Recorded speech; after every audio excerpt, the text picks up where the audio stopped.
the presidency so that they could just increase the cost on all American goods or non-American goods or goods in general. So I hope that we can get things on track. I hope that in a bipartisan way. I can't keep up with which way he is going when it comes to his strategy over the tariffs, but what I can tell you is that Americans did not vote for anyone, whether they were voting for the members of the House or the Senate or... There I was, watching C-SPAN like the political junkie I am when Congresswoman Jasmine Crockett stood up and absolutely demolished Donald Trump and his spokesperson Karoline Leavitt. The room went silent as she dropped truth bomb after truth bomb. Leavitt had been spinning Trump's legal troubles like they were cotton candy, sweet and harmless. But Crockett, with her legal background, wasn't buying it. She called Trump an enemy to the United States right there on the floor. If you want to see what happens when political talking points meet actual facts, this video is for you. Hey, do us a favor. Hit that subscribe button. We know you want to. Go ahead, we'll wait. Alright, appreciate it. Now, back to the video. Listen, we are clearly on a roller coaster, and it's not just those of us in the United States, it's our friends and our enemies, and obviously it is also the markets. Did you know Trump is currently juggling 91 felony charges? Not like juggling for fun at the circus, though that would be quite the sideshow. His team keeps saying he's just being politically persecuted while he's drowning in legal troubles. It's like claiming your hamster is being politically persecuted when it gets caught pooping on your neighbor's lawn.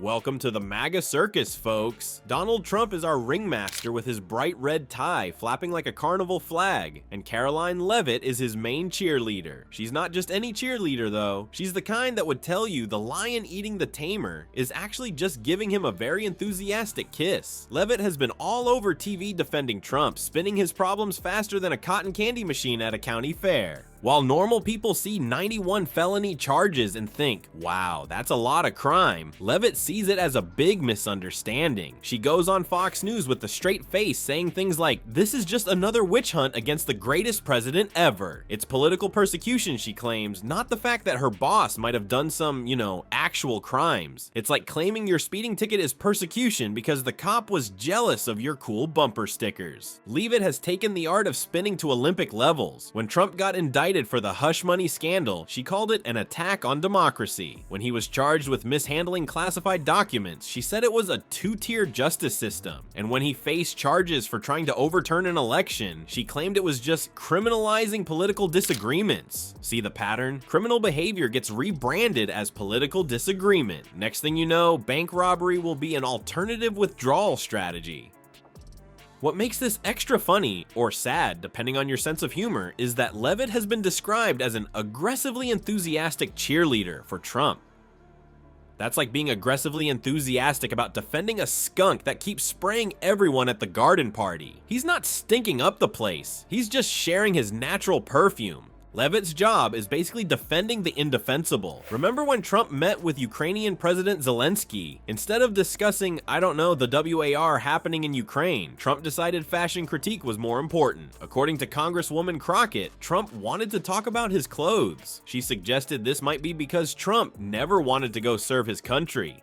While Zelensky is fighting for his nation's survival, Trump was acting like a mean girl from a high school movie. As Crockett perfectly put it, when you're at war, you're not worried about your outfit. I guess Trump missed that memo while he was busy avoiding military service. But here's where it gets good. Leavitt thought she could keep spinning her tales without anyone calling her out. She didn't realize she was about to face someone who doesn't just play political games. She knows the actual rule book. Congresswoman Jasmine Crockett isn't just another politician. She's a lawyer who knows how to cut through the bull. David Jolly, a former GOP official, hit the nail on the head when he said, I think critical thinking has largely died in the United States of America, and Karoline Leavitt is probably a perfect example of that.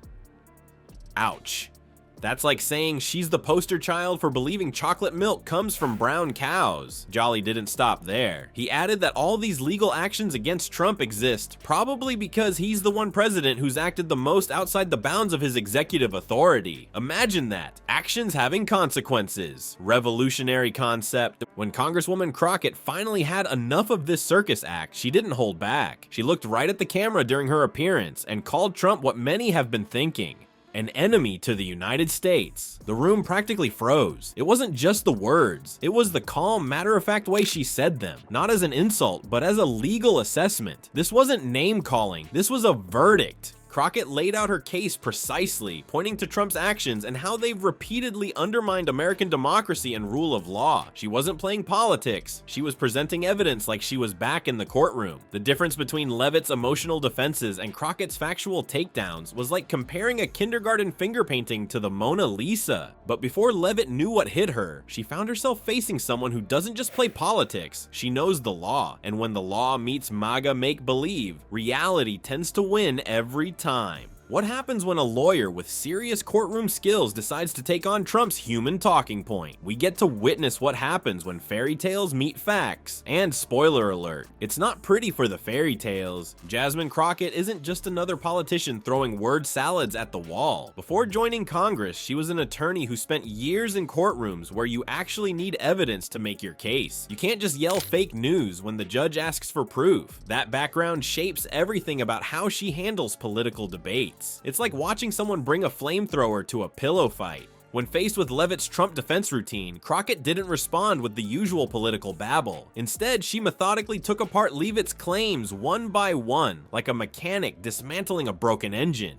Here's your problem right here. You're lying. While Leavitt was busy spinning tales about political persecution, Crockett was pointing to actual court verdicts and legal facts. Crockett didn't mince words when it came to Trump's legal troubles. She made it crystal clear that these aren't political witch hunts. They're consequences for breaking actual laws. As she directly stated, the only fraudsters that we see is the one that was actually convicted of fraud in a court. It's the kind of straightforward statement that makes Trump supporters choke on their MAGA hats. She even drove the point home by saying, "This ain't persecution, honey, it's prosecution. Big difference. One gets you sympathy, the other gets you orange jumpsuits." Savage, but factually correct. While most politicians dance around sensitive topics like they're walking on hot coals, Crockett charges straight through them like she's wearing fireproof boots. She uses her legal knowledge as a weapon against the endless stream of alternative facts pouring out of Team Trump. When Leavitt tried to spin Trump's multiple indictments as evidence of a corrupt system targeting him, Crockett flipped it around. Maybe, just maybe, he's being charged because he actually committed crimes.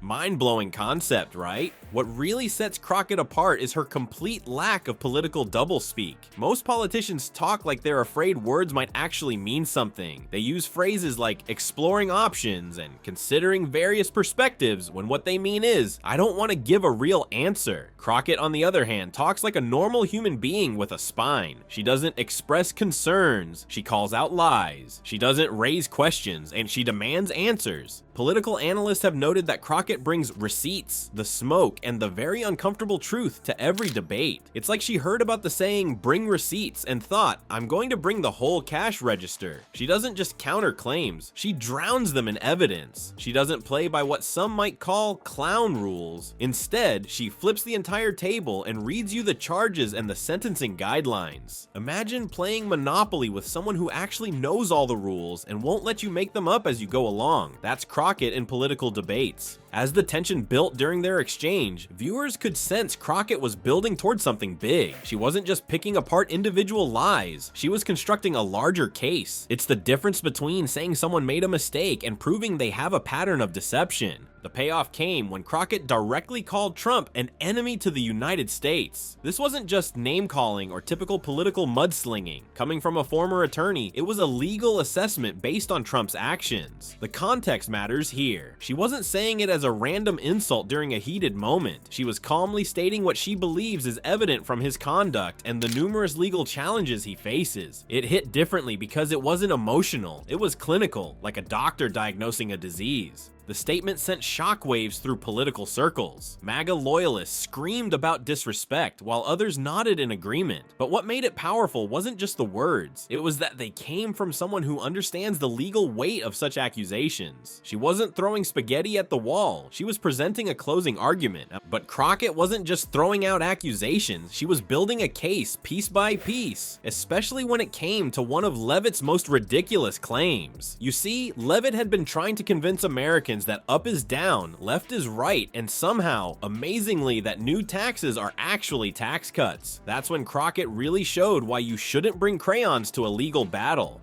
Have you ever heard someone claim that raising taxes is actually cutting taxes? That's exactly what happened when Karoline Leavitt opened her mouth during a White House press briefing. With a straight face, Trump's spokesperson told reporters, "Tariffs are a tax cut for the American people."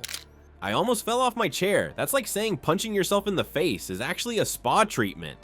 This wild claim came when reporters asked about Trump's plans to slap huge tariffs on stuff coming from Canada, Mexico, and China. Instead of just admitting these tariffs would cost Americans more money, Leavitt tried this bizarre economic opposite day routine. It's the kind of statement that makes actual economists spill their coffee and question their career choices. Real economists, you know, people who studied this stuff for years instead of just making things up, were quick to call out this nonsense. Daniel Mitchell, who's an independent libertarian economist, so definitely not some radical leftists, put it bluntly.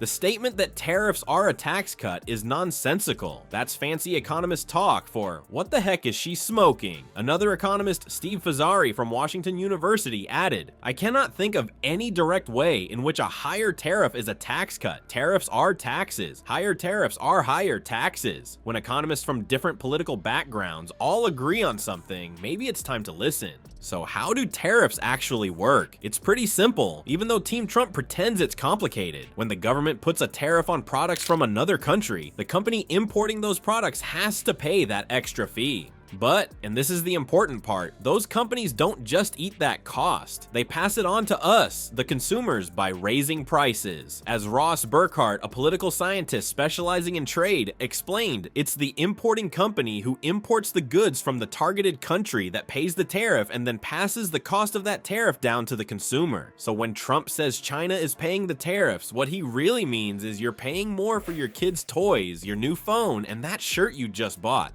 Tara Sinclair, an economist at George Washington University, summed it up perfectly. Economists don't agree on much, but we agree tariffs are taxes on consumers. When economists actually agree on something, that's like seeing a unicorn riding a dinosaur. It's rare, and you should probably pay attention. Some Trump defenders might argue, well, the tariff money goes to the government, so they could use it for tax cuts elsewhere. Nice try, but that's more fantasy economics. Douglas Irwin from Dartmouth College pointed out that even if we put a 100% tariff on everything imported into America, it still wouldn't generate enough money to run the federal government. Plus, shifting from regular taxes to tariffs would hit poor and middle-class Americans hardest because they spend a larger chunk of their income on buying stuff. Rich people can absorb higher prices on toilet paper and clothing. Regular folks feel it immediately. When reporters tried to get White House spokesman Kush Desai to explain Leavitt's bizarre claim, he did what Trump officials do best: dodged the question entirely. Instead of addressing whether tariffs are actually tax cuts, they're not. Desai just rattled off a list of Trump's supposed economic achievements from his first term. Classic move. When caught saying something stupid, change the subject and hope nobody notices. This is exactly where Congresswoman Crockett's legal background came in handy. As a lawyer, she's trained to spot logical fallacies and false claims.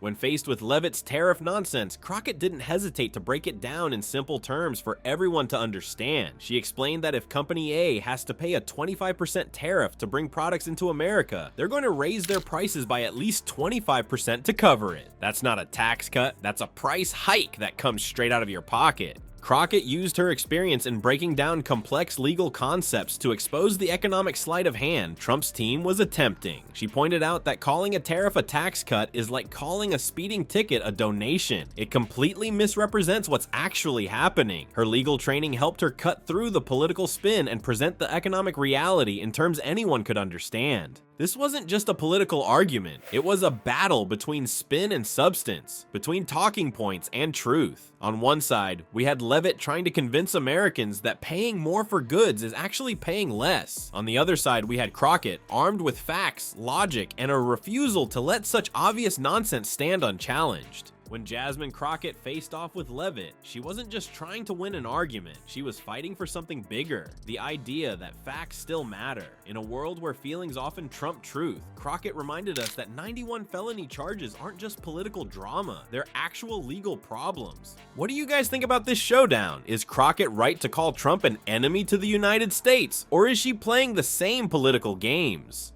Drop your thoughts in the comments. Remember, when the MAGA circus comes to town, sometimes we need someone to point out that clowns aren't funny when they're messing with democracy.